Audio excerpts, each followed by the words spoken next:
A lot of people don't know this about me, but when I first started playing Valorant, I was terrible. I was a hard stuck iron player with terrible aim, I had no idea what I was doing, and I struggled to get kills even in the lowest elo in the game. But I'm happy to say that I was eventually able to find my way out of iron and slowly climbed up the ranks, even reaching immortal last episode. After going through that climb, I realized that no matter what your skill level is, anyone can climb up the ranks if they learn the right skills and develop the right habit. And no matter what people tell you, being able to get kills is an important part of getting better at Valorant. So in this video, I'm going to be giving you guys one rule to always follow that will double your kills.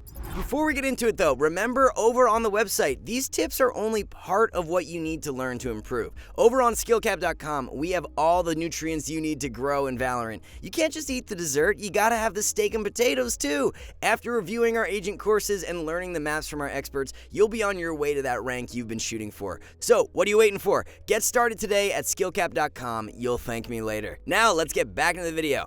So, I know what you're thinking. What is this rule that I need to know to get more kills? Well, it's something I like to call the Nomad Rule. Now, what is the Nomad Rule, you might be asking? Well, for those of you who don't know, a nomad is someone with no permanent home and instead moves from place to place. After hearing that, some of you might have already put together what this rule is referring to. But for those of you who don't know what I'm talking about yet, let me explain. Some of the most important concepts to learn when it comes to Valorant is positioning and how to reposition. I'm sure a lot of you have probably heard about these concepts before, but haven't really put them into practice. Positioning is quite simple in theory and pretty much just refers to where you decide to stand. Of course, I'm oversimplifying it a bit, but since it's not the main focus of this video, I'm not trying to spend too much time on it. More importantly for this video is the concept of repositioning, which is when you change where you're standing during a round. That's where the Nomad Rule comes in. The Nomad Rule simply says that anytime an enemy knows where you are, you need to instantly move to somewhere else. Whether you peek an angle and see an enemy, or if they find you using util, you need to change up where you're positioned ASAP.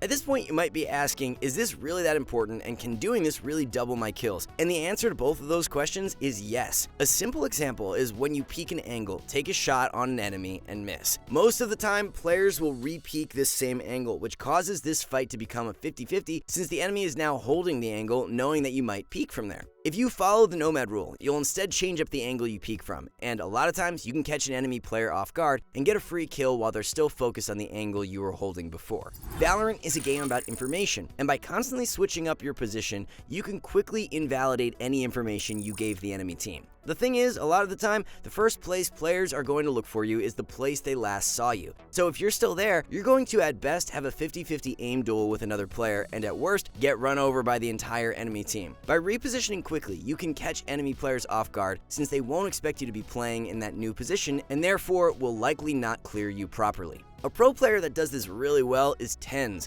who often takes a fight and then quickly repositions himself immediately after. In this clip where Sentinels are playing against V1, TenZ is playing in Pizza and manages to get a kill on the enemy jet, and rather than fight the rest of the team, he decides to smoke himself off. Using the cover from his smoke, TenZ is able to reposition himself to the top of mid, where he then peeks the enemy team again before dashing away. He then quickly rotates over to A main, where he helps catch the enemy team's rotate through Cat and into Tree to get a nice crossfire with Sick to clean up the round. In this situation, if TenZ just stayed in Pizza and tried fighting, he likely would have died a lot earlier in the round. By repositioning so often, he was able to stay alive for longer and allow himself to cause so much more chaos in this round than he otherwise would have. Another great example of where you can use the Nomad Rule is in Viper's ultimate. Being in a post-plant situation with Viper's pit down is one of the best positions you can be in during a game of Valorant. There is very little counterplay to it, but it gets a lot easier to take the Viper down if you know where she is. If, as the Viper, you manage to get a kill on an enemy, the rest of the team is likely to look for you where you got that kill. But if you quickly reposition yourself after getting that kill, then suddenly the enemy team is playing off outdated information.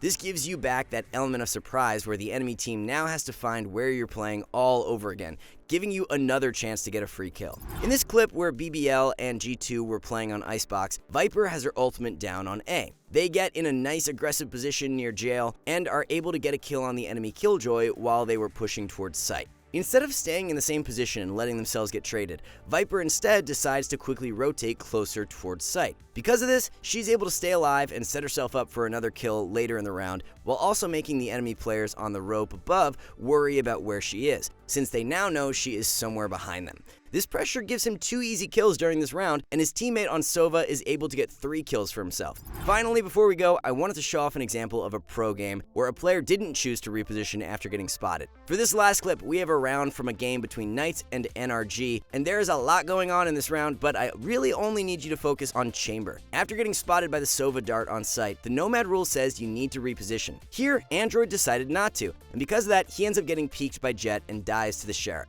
Even with the gun advantage, having a Phantom over the enemy Sheriff, he still loses this 1v1. This shows how powerful information on the enemy position can be, which is why sticking to this rule is so important.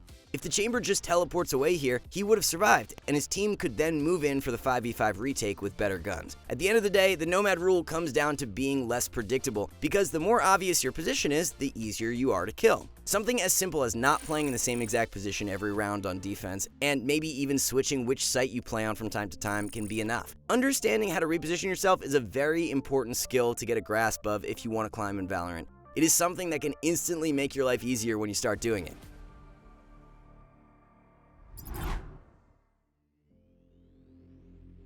How much have you ranked up since using SkillCapped?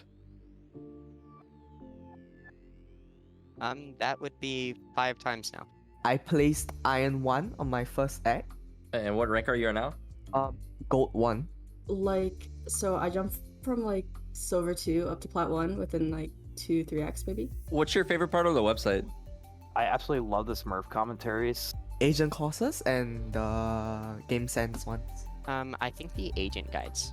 What was your favorite agent guide? I think the Jet one. I think it went like more in depth on everything. Is there anything that SkillCapped helped you learn that you think would have taken longer otherwise?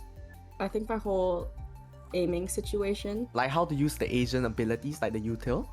Before this, I was just throwing random shit. Let's say Sova, I would just drone random areas. I didn't know about the audio cue when it comes to reload switching. Like if you hit reload and then quickly pull out your knife and switch back to your gun, the enemies will get the full audio cue, but you have your gun out. You've come from, what was your original rank? Bronze 1. Bronze 1, and you're already up to Immortal, so that's really freaking cool. Yeah.